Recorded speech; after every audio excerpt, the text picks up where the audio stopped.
Mga senador, iginagalang ang pagpasa sa committee level ng resolusyong nag-uudyok sa pamahalaan na makipag-ugnayan sa International Criminal Court upang imbestigahan ang war on drugs ng dating administrasyon. At resolusyong naglalayong pagtibayin ang ibinabang amnestiya para sa mga rebelde, umuusad na rin sa Kamara. Yan at iba pa sa Express Balita ni Alan Francisco.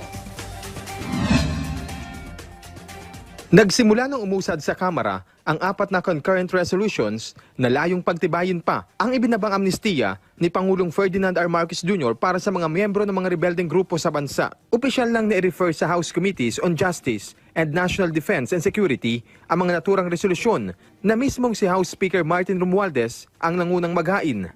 Sa ilalim ng batas, kailangan ng concurrence o sang-ayunan ng Kongreso ang inilabas na proklamasyon patungkol sa amnestiya ng Presidente bago ito tuluyang maipatupad.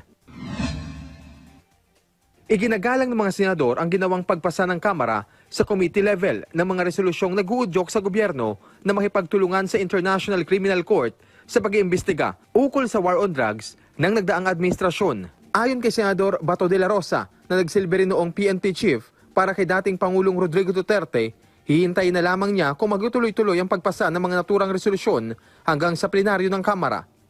Pero dati na rin niyang iginiit na hindi na ito kailangan pa, lalo na't may sarili namang justice system ang Pilipinas. Ganito rin ang pananaw ni Senador Bongo, na kilala ring malapit kay dating Pangulong Duterte.